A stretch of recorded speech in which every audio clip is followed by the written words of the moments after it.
Oke,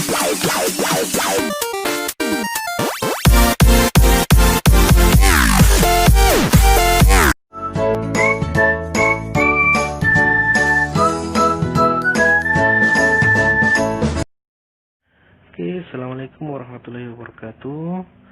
Kembali lagi bersama sahabat sains. Kali ini dalam video pembelajaran IPA kita akan membahas tentang persilangan dihibrid atau hukum Mendel II. Apa sih persilangan dihibrid itu? Jadi persilangan dihibrid merupakan persilangan dengan dua sifat yang berbeda. Ya, jadi berbeda dengan monohibrid kemarin. Kalau monohibrid itu persilangan dengan satu sifat yang berbeda.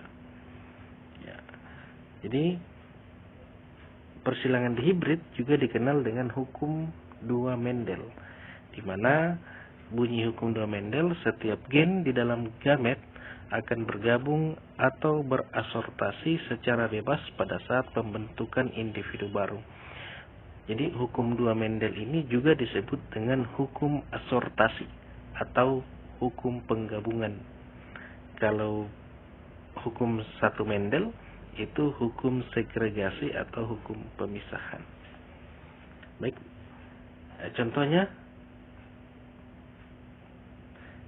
Mendel, misalnya contohnya Mendel menyilangkan tanaman ercis berbiji bulat dan berwarna kuning dengan tanaman ercis berbiji keriput berwarna hijau. Ya, ini jadi dua sifatnya, yaitu berbiji bulat dan berwarna kuning. Ya, dia menyilangkan dengan tanaman ercis yang lain tapi berbiji keriput dan berwarna hijau, juga memiliki dua sifat yang berbeda. Bagaimana Mendel melakukan persilangan tersebut? Jadi kita lihat langkah-langkahnya.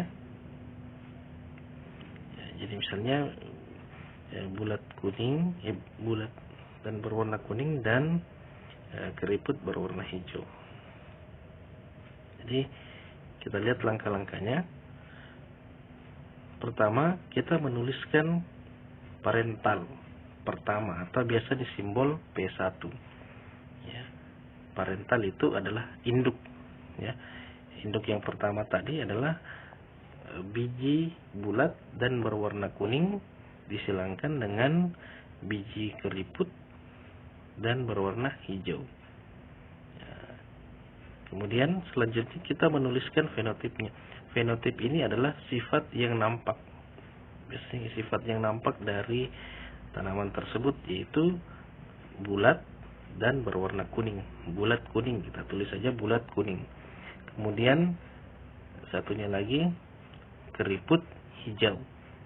Ya, itu fenotipnya. Kemudian langkah selanjutnya, sebelum kita maju ke selanjutnya, perlu diketahui bahwa bulat, misalnya bulat dan kuning itu bersifat dominan. Dominan artinya dia mengalahkan sifat yang lain. Oke? Ya, jadi dalam hal ini kita misalkan bulat kuning itu bersifat dominan terhadap sifat yang lain. Selanjutnya kita menuliskan genotip. Genotipnya kita tuliskan kode berdasarkan huruf ya yang kita tetapkan. Supaya mudahnya kita ambil huruf, boleh ambil huruf A sampai Z. Ya, misalnya bulat, saya ambil kode untuk B, saya kodekan B. Kemudian kuning, saya kodekan huruf K. Kemudian perlu diingat bahwa dominan itu dituliskan dalam huruf besar, kemudian resesif dituliskan dalam huruf kecil. Jadi bulat kuning kita tulis dalam B besar, K besar.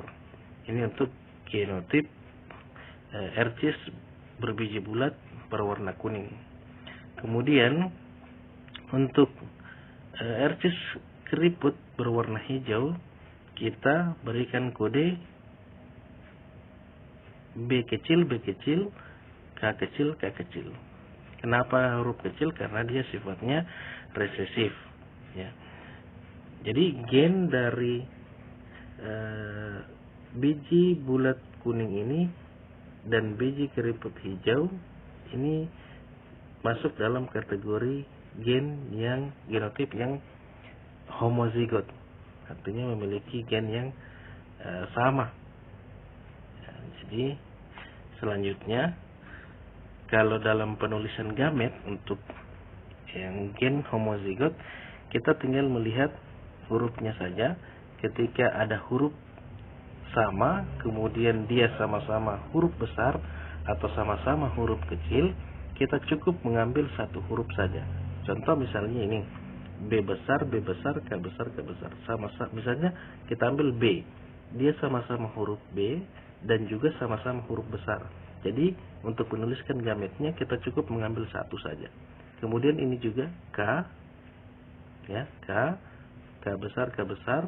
Karena sama-sama huruf besar, kita cukup mengambil satu saja. Jadi kita ambil satu B dan satunya juga K. Jadi kita tuliskan B besar, K besar untuk gamet induk pertama. Kemudian induk kedua itu juga sama-sama homozigot, ya. Genotipnya juga homozigot, maka kita cukup mengambil satu saja. Karena hurufnya sama-sama huruf kecil. Jadi B-nya kita ambil satu dan juga K-nya juga satu. Jadi B kecil, K kecil. Sorry, tulisannya harusnya tulisannya ke ya, B kecil sama seperti ini. Jadi kita silangkan pada proses di gamet ini, kita silangkan. Kemudian kita silangkan B besar, K besar disilangkan dengan B kecil, K kecil. Maka akan menghasilkan keturunan B besar, B kecil, K besar, K kecil. Pertanyaan kenapa bukan B besar, K besar, B kecil, K kecil? Ya, itu nanti dalam penulisan gen itu kita susun, ya. Kita susun. Kemudian dalam penulisannya didahulukan yang dominan, ya. Dalam penulisan gen didahulukan yang dominan. Oke, jadi keturunannya B besar, B kecil, K besar, K kecil. Maka ingat tadi sifat dominan itu mengalahkan sifat yang lain. Karena B besar itu dominan, maka jadi keturunannya akan berwarna, akan berbiji bulat, ya. Kemudian ada K besar, K kecil. Karena ada K besar, maka K besar itu dominan, yaitu kuning, maka akan menghasilkan keturunan berbiji bulat, kemudian berwarna kuning. 100% keturunannya akan berbiji bulat, berwarna kuning. Nah, misalnya lagi, jika keturunan F1 kita silangkan dengan sesamanya, ya. Artinya keturunannya tadi ini kita silangkan dengan sesamanya. Nah, misalnya gini. Jadi kita dapat parental kedua, ya. Parental kedua dari induk dari keturunan pertama tadi ini. Diambil B besar, B kecil, K besar, kecil. Di mana diambil? Dari sini. Ya, diambil dari filial 1. Filial itu adalah keturunan. Disilangkan dengan B besar, B kecil, K besar, K kecil. Sama, ya, karena disilangkan sesamanya. Nah, jadi kalau dilihat genotip dari parental kedua ini, dia adalah sifatnya heterozigot. Heterozigot berbeda dengan parental yang pertama tadi ini, ya. Jadi kalau ini homozigot, kalau di sini heterozigot, gennya berbeda. Nah, maka cara penulisan gametnya itu karena dia tidak sama-sama huruf besar, maka cara penulisannya kita silangkan. Jadi gini, B besar, K kecil, B besar, K besar, maka kita dapatkan gamet B besar, K besar. Pertama, untuk induk yang pertama, ya. Kemudian yang kedua, B besar, K kecil. Berarti gamet yang kedua B besar K kecil. Selanjutnya kita ambil lagi B kecil K besar, maka kita dapat gamet B kecil K besar. Selanjutnya B kecil K kecil, maka kita dapatkan gamet B kecil K kecil. Begitupun gamet untuk induk yang kedua. Kita anggap ini jantan, ini kita anggap betina. Sama seperti tadi, B besar K besar, jadi gametnya B besar K besar. Kemudian selanjutnya B besar K kecil, silangkan lagi B kecil K kecil, kemudian B kecil K kecil. Ya, masing-masing memiliki 4 gamet. Kemudian sekarang kita akan menghilangkan keempat gamet ini untuk mendapatkan keturunan kedua. Ya, caranya untuk supaya memudahkan kita menggunakan tabel papan catur. Ya, kita sebut tabel papan catur. Jadi kita ambil 4 baris, 1, 2, 3, 4, kemudian 4 kolom juga. 1, 2, 3, 4 kolom, 4 baris. Ya, gitu. Jadi di bagian atas ini, bagian atas kita tuliskan gamet, kita isikan gamet untuk yang jantan. Bagian kiri, paling kiri ini kita tuliskan gamet untuk yang betina. Jadi yang pertama kita ambil yang di atas ini, kita ambil dari atas ini ya. Jadi B besar K besar, kemudian selanjutnya B besar K kecil, selanjutnya B kecil K besar, dan B kecil K kecil. Ini untuk gamet yang pertama. Selanjutnya untuk gamet yang kedua di sini kita masukkan gamet dari ini. Ya. Jadi kita dapatkan B besar K kecil, B besar K besar, kemudian B besar K kecil, kemudian B kecil K besar, selanjutnya B kecil K kecil. Langkah selanjutnya kita mengisi kotak yang ada di dalam.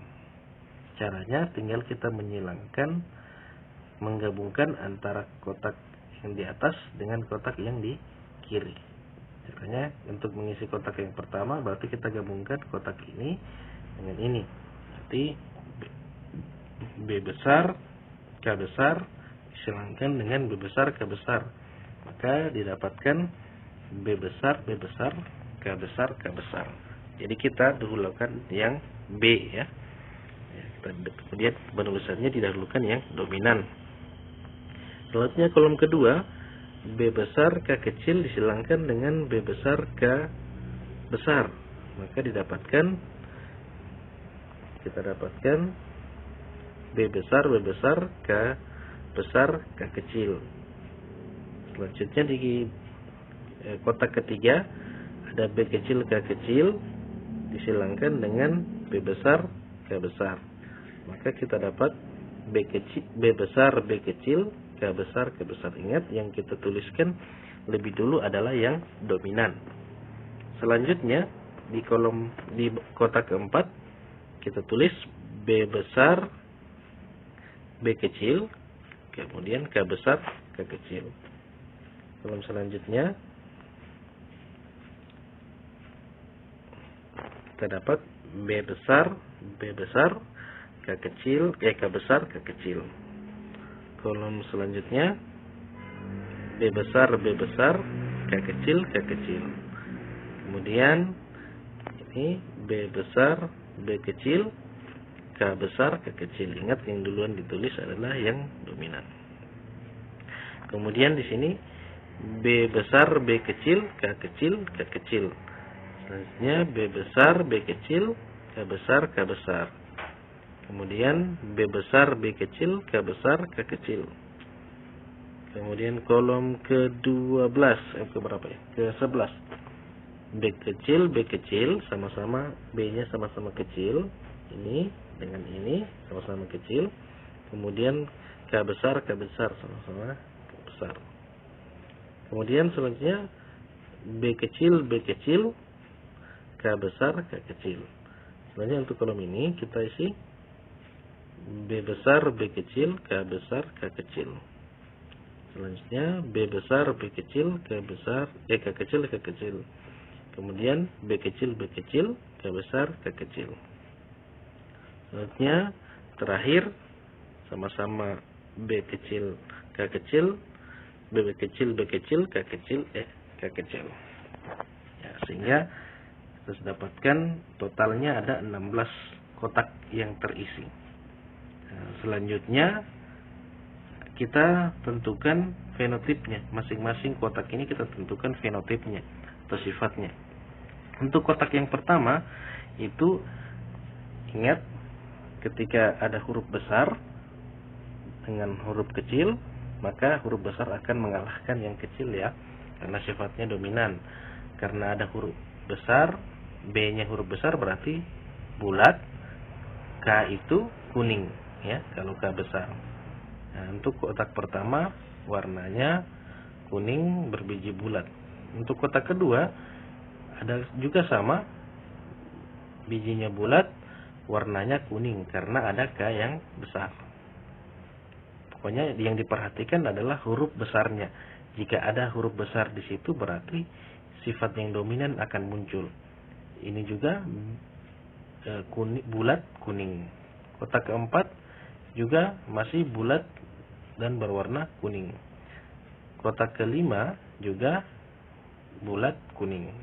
Nah, sekarang kita lihat kotak keenam ini, dia bulat tapi K-nya semuanya huruf kecil.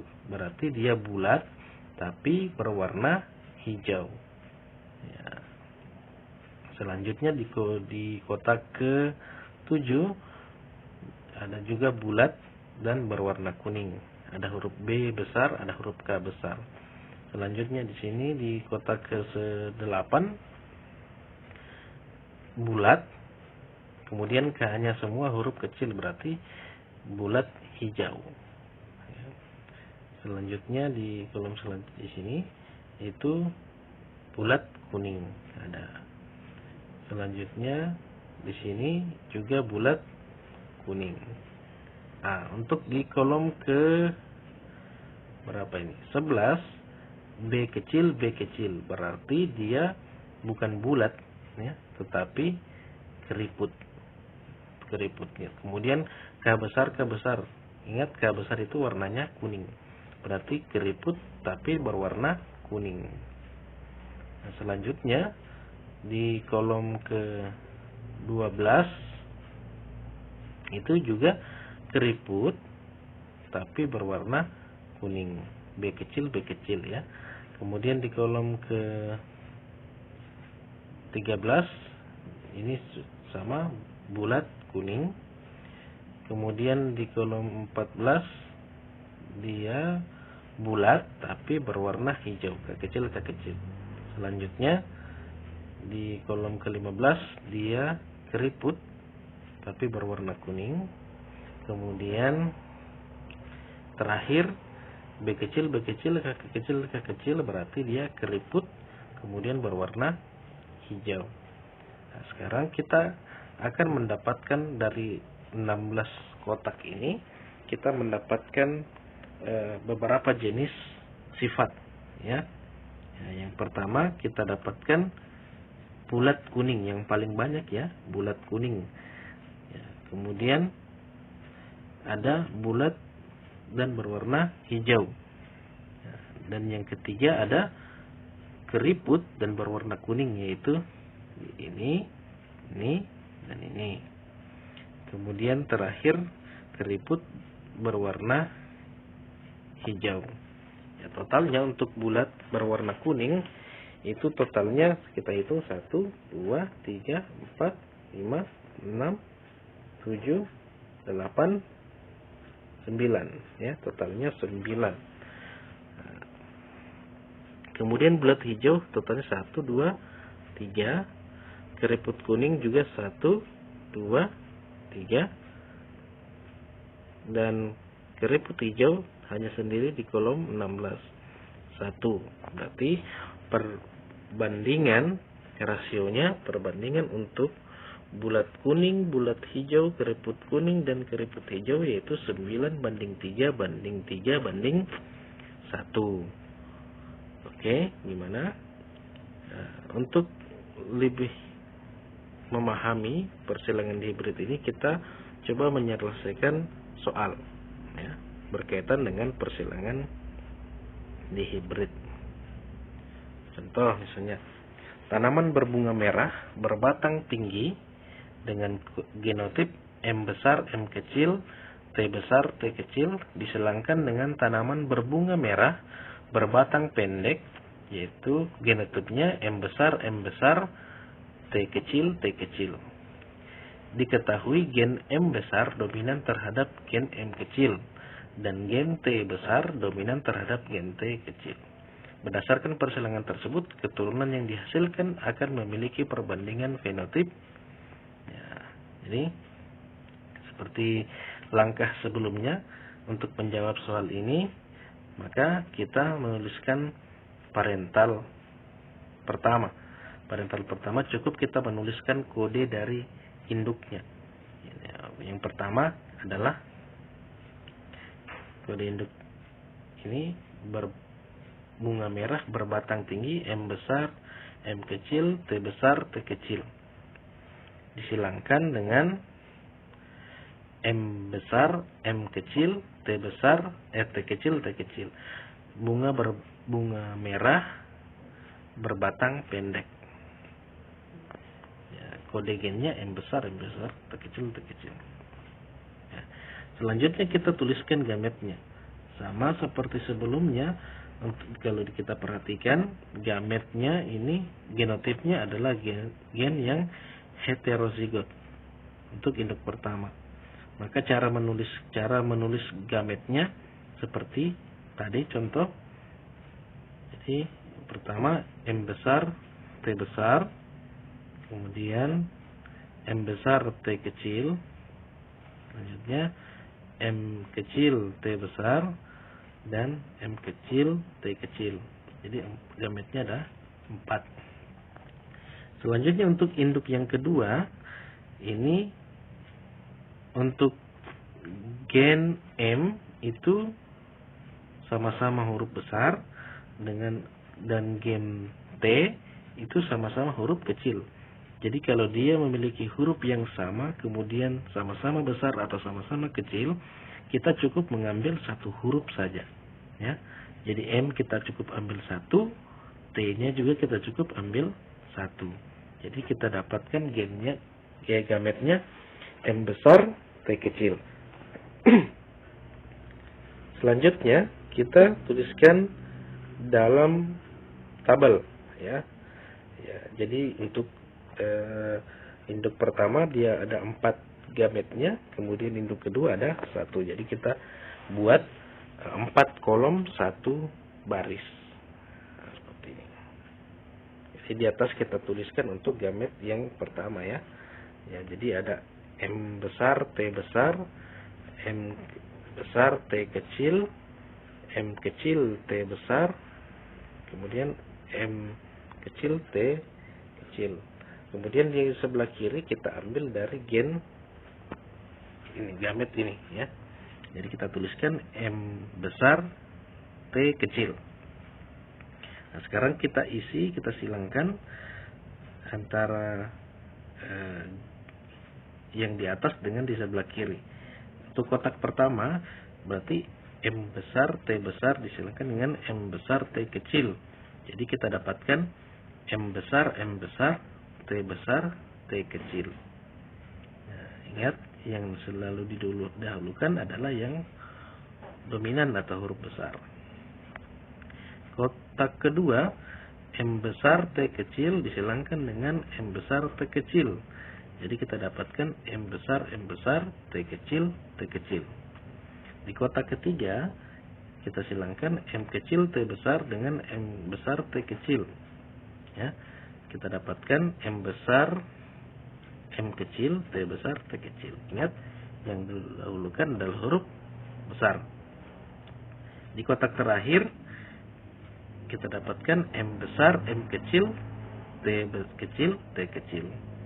Nah, jadi untuk kotak pertama bisa sekarang kita tentukan fenotipnya. Untuk kotak pertama, ingat dia huruf besar semua. Ingat berbatang M itu dominan. M itu kita dikodekan berwarna merah.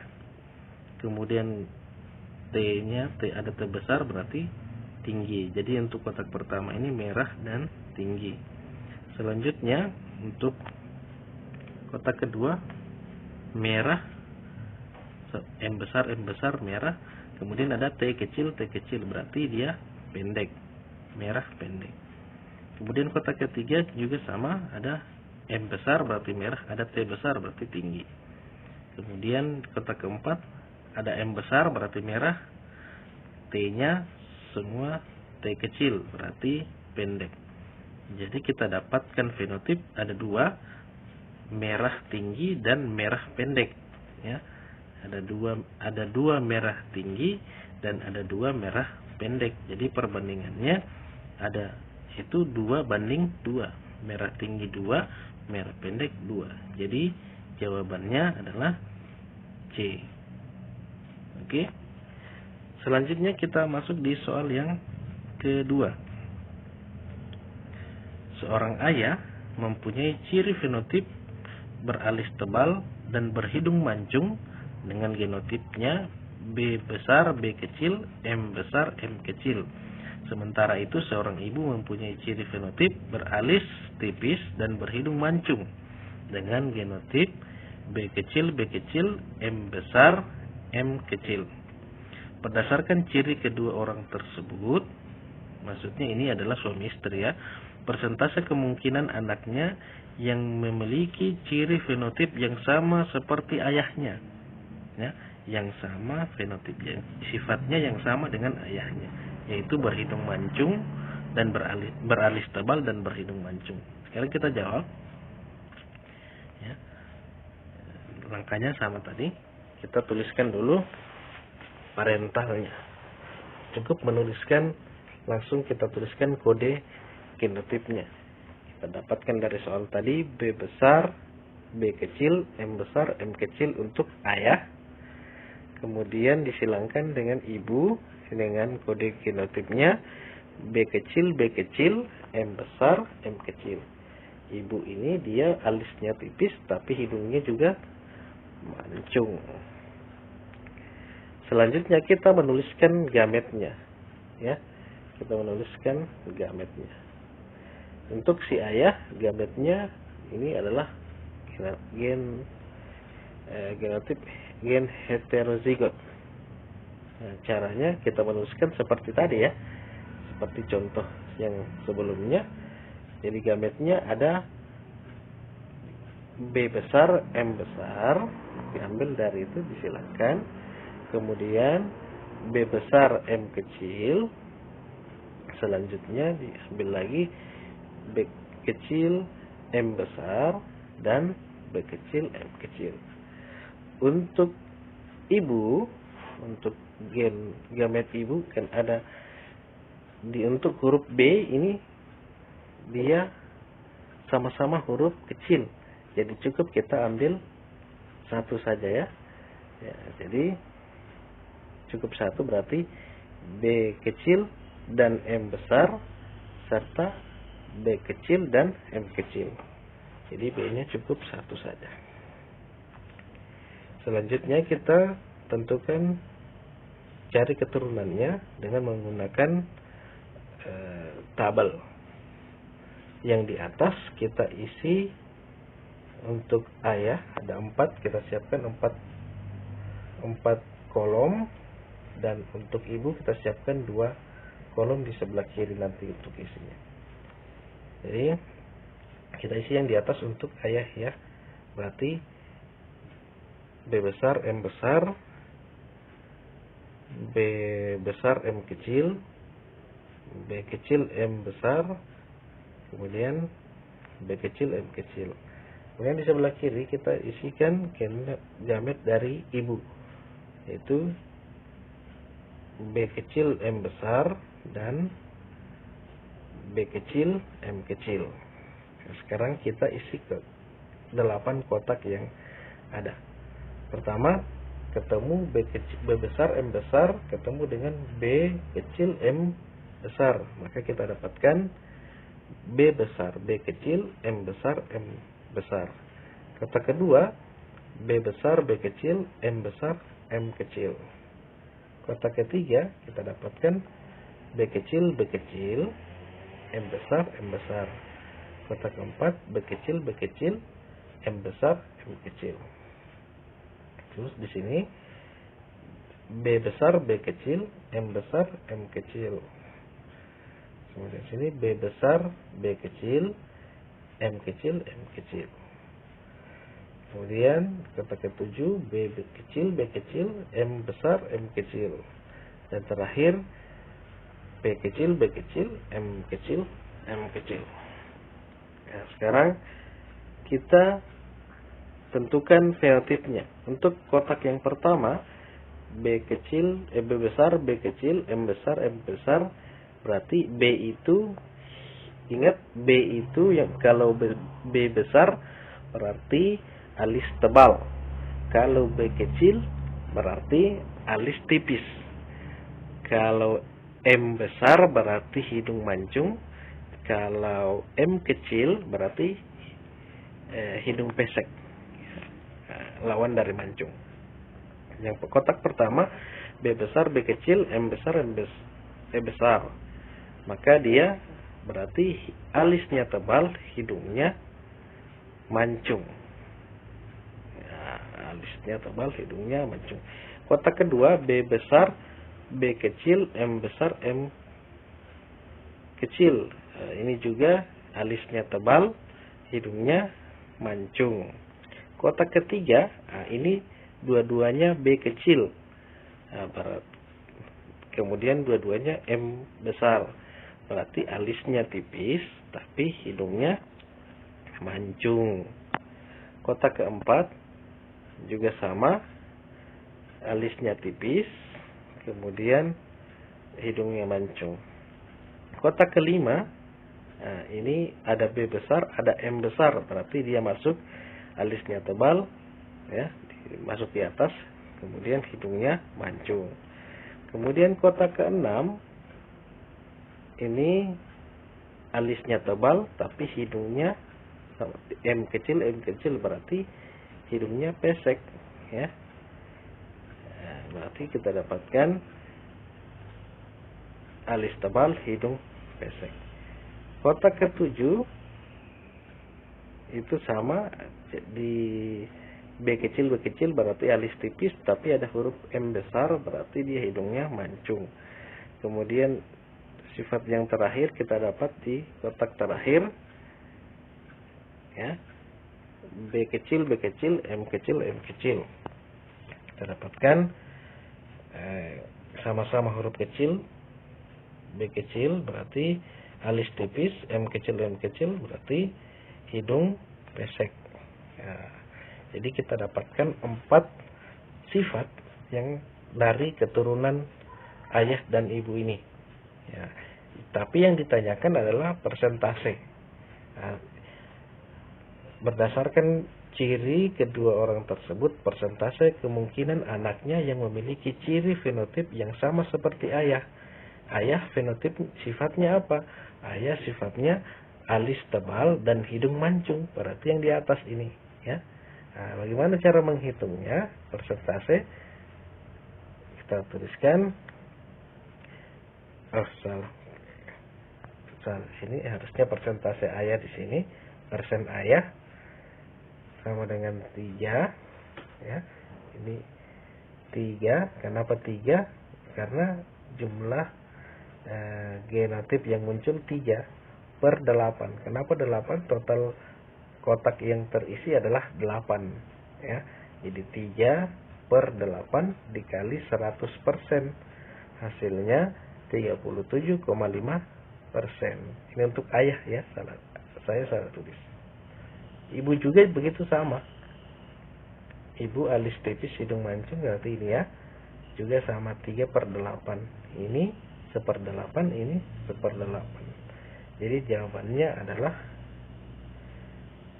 C, Sorry, jawabannya C, 37,5%. Nah, untuk lebih mendalami lagi tentang persilangan dihibrid, maka silakan kalian mengerjakan soal latihan berikut ini. Ini untuk soal latihan 1.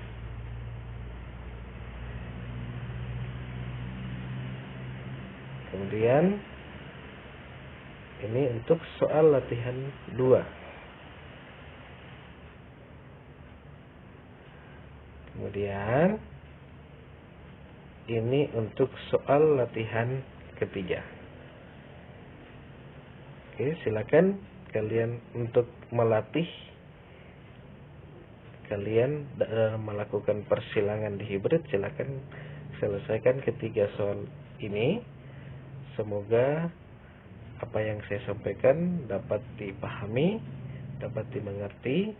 Jika ada pertanyaan, silakan tinggalkan di kolom komentar. Sekian penjelasan saya pada materi persilangan dihibrid kali ini. Jangan lupa subscribe supaya saya bisa lebih semangat lagi dalam membuat video pembelajaran tentang IPA. Ya, jangan lupa sekali lagi kalian subscribe dan share ke sosial media kalian. Terima kasih. Assalamualaikum warahmatullahi wabarakatuh.